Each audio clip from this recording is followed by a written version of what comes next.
Hi friends, welcome to my channel. Promo ఎప్పుడెప్పుడా అని ఎదురు చూస్తే ఇప్పుడైతే వచ్చిందండి. సాటర్డే ప్రోమో అయితే ఫస్ట్ ప్రోమో నాగార్జున గారు. మామూలుగా సాటర్డే అయితే హీటెడ్ డిస్కషన్ అయితే ఉంటుంది, కానీ ఈసారి ఎందుకో నాగార్జున చాలా ఫన్ గా అయితే ఉన్నారు. మొత్తానికి హౌస్ మేట్స్ కూడా చాలా ఫన్ గా ఉన్నారు. ఎందుకంటే ఈ రోజే లాస్ట్ రోజు, మీరు వైల్డ్ కార్డ్స్ లేకుండా అనేసి మొత్తానికి నాగార్జున ఉన్నారు. ఇక యష్మి తన లవ్ గురించి అయితే చెప్పింది ఈ ప్రోమోలో. ఇంకా మణికంఠ గురించి హౌస్ మేట్స్ అందరూ ఆ, ఒక్కొక్కరు అంటే మొత్తానికి నిజాలు చెప్పడానికి ఇప్పుడైతే ప్రయత్నిస్తున్నారు మణికంఠలో. మొత్తానికి ఈ ప్రోమోలో అన్ని విషయాలు అయితే ఉన్నాయి. ఆ వివరాలు అయితే ఇప్పుడైతే మాట్లాడుకుందాం. ముందుగా మా ఛానల్కి వచ్చినట్లయితే సబ్స్క్రైబ్ చేసుకోండి, అలాగే లైక్ అయితే వేయండి, ఈ వీడియోని అయితే పూర్తిగా చూడండి. ఇక వీడియోలోకి వెళ్తే, ముందుగా నాగార్జున ఎంట్రీ అయితేనే లవ్ సింబల్ అయితే చూపించాడు వాళ్ళకి. మళ్ళా వాళ్ళకి ఒక హింట్ అయితే ఇస్తున్నాడు. ముందుగా గుర్తు పెట్టుకోండి, మీరు ఈ రోజే లాస్ట్ డే వైల్డ్ కార్డ్స్ లేకుండా. అంటే ఇప్పుడైతే బాగా ఎంజాయ్ అయితే చేస్తున్నారు కదా, ఇంక వైల్డ్ కార్డ్స్ వస్తే మొత్తం చిందర వందరగా ఉంటది. కాబట్టి ఎంజాయ్ ఏదో ఈ రోజే చేసుకోండి, ఇంకా వాళ్ళు వచ్చిన తర్వాత మీకు బాగా ఇదిగా ఉంటది అన్నట్టు నాగార్జున అయితే హింట్ అయితే ఇస్తున్నాడు. ఆ తర్వాత ఫన్ గా ఉంటూనే ఒక టాస్క్ అయితే పెట్టాడు. దీంట్లో మళ్ళా సేమ్ వాళ్ళల్లో వాళ్ళ గురించి కాస్త ఏమేమి నెగిటివ్స్ ఉన్నాయో చూపించడానికి అయితే అద్దాలు టాస్క్ అయితే పెట్టాడండి. అంటే 2 ఫ్రేమ్స్ అయితే, అద్దాల్లాగా ఉండే ఫ్రేమ్స్ అయితే ఇచ్చారు. అది ఒక్కొక్కరు వచ్చి ఇద్దరికి ఆ అద్దాలు ఇచ్చి వాళ్ళ గురించి ఏమైతే ఆ అద్దంలో ఏమైతే రాసింటారో దాని గురించి చెప్పాలా అనేసి, దాంట్లో కన్నింగ్, జెలస్, అన్నోయింగ్, అట్లా షెల్ఫిష్, అట్లా చాలా రకాలుగా అయితే ఉన్నాయి. వాటిని ఎవరికన్నా ఇద్దరికి ఇచ్చి వాళ్ళ గురించి అది ఎందుకు అలా, అంటే సెల్ఫిష్ అంటే ఎందుకు సెల్ఫిష్, ఎందుకు అన్నోయింగ్ అనేది చెప్పాల్సి ఉంటది. మరి ఆ గేమ్ అయితే నాగార్జున స్టార్ట్ చేశాడు. ఇప్పుడు ఫస్ట్ అయితే మరి నిఖిల్ అయితే విష్ణుప్రియ ఆ అద్దంని మన నిఖిల్ కి అయితే ఇచ్చేసి చీఫ్ నుంచి దిగిపోయిన తర్వాత నాకంటే చిన్నపిల్లలాగా బిహేవ్ చేస్తున్నాడు. అంటే అంటే అంత ఎక్కువ ఎవరిని అరిచేది కాకుండా అందరితో బాగా కలిసి మాట్లాడుతున్నాడు చిన్నపిల్లలాగా అన్నట్టు విష్ణు అయితే చెప్పింది. దానికి నాగార్జున కౌంటర్స్, చీఫ్ నుంచి దిగిపోయిన తర్వాత లేకపోతే సోనియా వెళ్ళిపోయిన తర్వాత అని అడుగుతాడు. దెబ్బగా అంత నవ్వుతా అంటే, నిజమే కదా, సోనియా ఉన్నప్పుడు అయితే మొత్తం సోనియాతోనే గడిపేవాడు, వీళ్ళతో ఎవరితో గడిపేవాడు కాదు, ఎక్కువగా మాట్లాడేవాడు కాదు. ఎక్కువసేపు సోనియా, పృథ్వీ వీళ్ళతోనే ఎక్కువసేపు మాట్లాడుతూ ఉండేవాడు. ఇప్పుడు ఆ సోనియా వెళ్ళిపోయిన తర్వాత నుంచి మాక్సిమం అందరితో అయితే మాట్లాడుతూ వస్తున్నాడు. అందరికి టైం అయితే స్పెండ్ చేస్తున్నాడు అందరితో. కాబట్టి విష్ణుకి ఆ విధంగా అయితే అనిపించినట్టుంది. ఇక నబిల్ అయితే మన యష్మికి అయితే జలస్ అనేసి ఫ్రేమ్ అయితే ఇచ్చేసి, నేను మెగా చీఫ్ అయిన తర్వాత తను ఏడ్చుకుంటూ కూర్చుంది సార్ హౌస్ లో, అంటే జలస్ ఫీల్ అయింది, అంటే పృథ్వీ అవ్వాలా అనేసి యష్మి కోరుకుంది కదా, కానీ అక్కడ పృథ్వీ కాకుండా నబీల్ అయ్యే కొద్దికి కాస్త ఏడ్స్తా ఉన్నింది అన్నట్టు నబీల్ అయితే చెప్పాడు. నేను దానికి కాదు సార్ ఏడ్చింది, నాకు స్పెల్లింగ్ రావట్లేదు ఇంగ్లీష్, దానికోసం ఏడ్చాను అన్నట్టు అయితే చెప్పింది. కానీ నిజంగా అయితే మనం అయితే చూద్దాం మనం ఆ ఎపిసోడ్.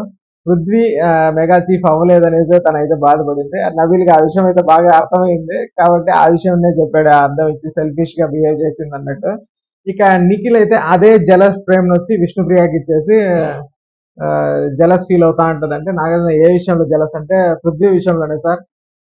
అదే పనిగా చూపులతోనే చంపేసేలాగా చూస్తా ఉంటది. అంటే ఎక్కువ పృథ్వీని నా దగ్గర రానికుండా తనతోనే ఎక్కువ పెట్టుకుంటా ఉంది అన్నట్టయితే చెప్పాడు నిఖిల్. అంటే పృథ్వీతోనే ఎక్కువ స్పెండ్ చేస్తాంది. ఇంతకు ముందు అయితే పృథ్వీ, నిఖిల్, సోనియా వాళ్ళు మాట్లాడుకునే వాళ్ళు కదా, ఇప్పుడు పృథ్వీతో తను టైం స్పెండ్ చేయలేకపోతున్నాడు విష్ణుప్రియ వల్ల అన్నట్టు జలస్ అయితే గెలుతున్నాయి. యాక్చువల్ గా జలస్ ఇతనికే ఉన్నట్టుంది మొత్తానికి, పృథ్వీని రానియట్లేదు అనేసి.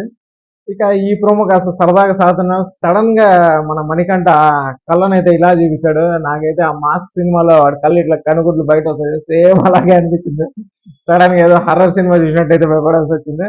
అక్కడ మన ప్రేరణ వచ్చి అన్నోయింగ్ అని ఇచ్చింది మణికంఠకి. అన్నోయింగ్ అంటే ఎక్కువ విసిగిస్తాడు అన్నట్టు, ఎప్పుడు అతను వేరే వాళ్ళు వచ్చి షోల్డర్స్ అతన్ని మోస్తూ ఉండాలా అన్నట్టే బిహేవ్ చేస్తారు, కానీ అతను మనకి షోల్డర్ ఇవ్వడు అన్నట్టు ప్రేరణ అయితే చెప్పింది. ఆ తర్వాత మన విష్ణుప్రియ అయితే ఎప్పుడు అతను అతను అతను అన్నట్టే ఉంటాడు, కానీ అంటే అక్కడ విష్ణుప్రియ కన్నింగ్ అని ఇచ్చినట్టుంది, మొత్తానికి సెల్ఫిష్ అని ఇచ్చినట్టుంది.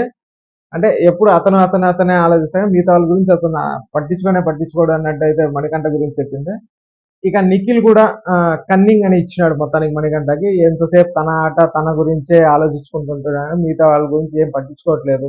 అంటే ఈసారి ఎందుకు మణికంఠని మొత్తానికి మణికంఠ గురించి నిజాలు చెప్పాలా నాగార్జున గారు ఈ ఎపిసోడ్ లో అన్నట్టు అందరూ అయితే మణికంఠ గురించి అయితే చెప్తున్నారు. ఏమంటే తను ఎంతసేపు సింపతి గేమ్ ఆడాలా అన్నట్టు చూస్తున్నాడు అనేసి మొత్తానికి అందరు ఈరోజు డిసైడ్ అయ్యి, ఏమంటే మొన్న జరిగిన ఆ అంటే ఆదిత్య ఓం గారిని మిడ్ వీక్ ఎలిమినేషన్ చేశారు కదా, అప్పుడు కూడా మిగతా వాళ్ళు కూడా ఆ ఎలిమినేషన్ లో ఉన్నారు, విష్ణుప్రియ గాని నైనిక గాని.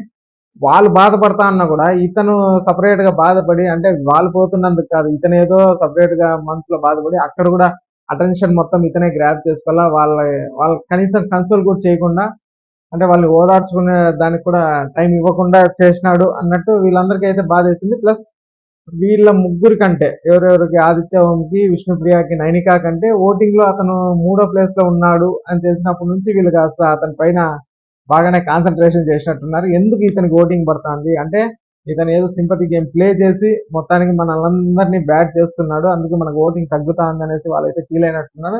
దానికోసం ఈరోజు శనివారం నాగార్జున గారు వచ్చినప్పుడు ఆయన ముందర అన్ని కక్కేస్తున్నారు మొత్తానికి. ఇక తర్వాత మనకి యష్మిని అయితే పిలిచినట్టున్నారు అద్దాల మిర్రర్, తను ఎత్తుకోవడానికి వస్తున్నప్పుడు నాగార్జున గారు ఒకే డైలాగ్, మిస్ యూ మగలే అంటే, వాళ్ళ ఫాదర్ రాసిన లెటర్ లో నుంచి ఒక వర్డ్ అయితే చదివారు, మిస్ యూ మగలే అంటే. తనకి ఆ పదం విన్న వెంటనే మళ్ళా ఎమోషనల్ అయితే అయింది యష్మి, మళ్ళా వెనక్కి పరిగెత్తపోయింది పప్ప అనేసి. మళ్ళా నాగార్జున గారు అయితే చెప్పారు, నువ్వు ఆ కొంచెం చూసావు కదా లెటర్, అంటే కొంచెం చూపించారు కదా లెటర్, పక్కన వచ్చి ఒక సెకండ్ అట్లా వెళ్ళిపోయింది. దాంట్లో చూసిన ఒక 5 వర్డ్స్ నువ్వు, ఇక నువ్వు అనుకోకుండా ఆ లెటర్ అయితే చూసావు కదా, దాంట్లో ఒక 5 వర్డ్స్ చెప్పాలంటే నువ్వు ఇంతకు ముందు ఎవరికి చెప్పని సీక్రెట్ అయితే ఇక్కడ చెప్పాల్సి ఉంటుంది బిగ్ బాస్ హౌస్ లో. అంటే తన లవ్ గురించి చెప్పింది, కాలేజ్ డేస్ లో తను ఎవరినో లవ్ చేశాను అనేసి, అందుకే ఆ టాటూ అయితే వేసుకున్నాను అనేసి, అంటే చైనీస్ లో ఉంటది కదా టాటూ, అది వేసుకున్నాను. దాని అంటే ఆ లెటర్స్ వచ్చి 6 ఎస్ అంట. మరి ఎస్ అంటే ఎవరంటే, ఆ పేర్లు నేను చెప్పను సార్ అంటే, మొత్తానికి యష్మి అయితే అక్కడ పేరు చెప్పకుండా అయితే తప్పించుకుంది. ఇంకా యష్మి ఆ విధంగా తన కాలేజ్ డేస్ గురించి, లవ్ గురించి చెప్పడం వల్ల నాగార్జున సరే ఒక 3 వర్డ్స్ అయితే నేను చెప్తాను అన్నట్టు తను చెప్పడానికి ప్రయత్నం చేస్తా అంటే, అప్పుడే ప్రేరణ అయితే నాకు తెలిసి ఇక్కడ ప్రేరణ ఓవర్ యాక్షన్ చేసింది అనిపిస్తుంది. ఏమంటే నాగార్జున గారు ఆ 3 వర్డ్స్ చెప్తే ఆ ఎమోషన్ కొద్దిగా బాగా పండేదేమో యష్మికి, కానీ తను అప్పుడే ప్రౌడ్ ఆఫ్ యూ అని చెప్పే కొద్దికి నాగార్జున కూడా తల కొట్టుకొని ప్రౌడ్ ఆఫ్ యూ అనేసి చెప్పాడు. తను కాస్త లైట్ గా తీసుకున్నాడు, కానీ యాక్చువల్ గా నాగార్జున కోపం వచ్చింటే మాత్రం భయంకరంగా ఉంటదేమో. ఏమంటే ఒక అతను ఒక యాంకర్ గా అతను చెప్పేటప్పుడు అతన్ని చెప్పనియాలి. తను ఎంతైనా నాగార్జున నువ్వు మాట్లాడలేదమ్మా, మాట్లాడాలా అని ఎప్పుడో సెకండ్ వీక్ లో చెప్పిన దాన్ని ఇప్పటికీ మరి నాగార్జున కూడా అడ్డుపడుతూ మాట్లాడడం అనేది కొద్దిగా ఓవర్ గానే అనిపిస్తుంది. కాబట్టి ఇది కాస్త తగ్గించుకుంటే మంచిది ప్రేరణ అనేసి నా అభిప్రాయం. మరి మీ అభిప్రాయం ఏమో కామెంట్ అయితే చేయండి. ఇక ఇక్కడతో థ్యాంక్ యూ పప్ప అనేసి యష్మి అయితే చెప్పింది. దెబ్బకి ఈ ప్రోమో ఇక్కడతో అయిపోయింది. ఇంకా నాగార్జున ప్రజెంట్ ఈ ఎపిసోడ్ అంతా కొద్దిగా ఫన్ గా అయితే జరిగింది. ఇక సెకండ్ ప్రోమో వచ్చినప్పుడు ఏమన్నా హీటెడ్ గా ఉంటుందా ఏమి అనేది చూడాలి. ఏమంటే ఈ వారం అంతా వాళ్ళు చేసిన యాక్టివిటీస్ గురించి నాగార్జున వాళ్ళు ఏమన్నా అరచడా అనేది మనకి సెకండ్ ప్రోమోలో చూపించవచ్చు. కాబట్టి సెకండ్ ప్రోమో వచ్చినప్పుడు అయితే మళ్ళీ కలుద్దాము. కాబట్టి ఈ వీడియో మీకు నచ్చినట్టయితే ఒక లైక్ అయితే వేయండి, అలాగే మా ఛానల్ అయితే సబ్స్క్రైబ్ చేసుకోండి. Thanks for watching.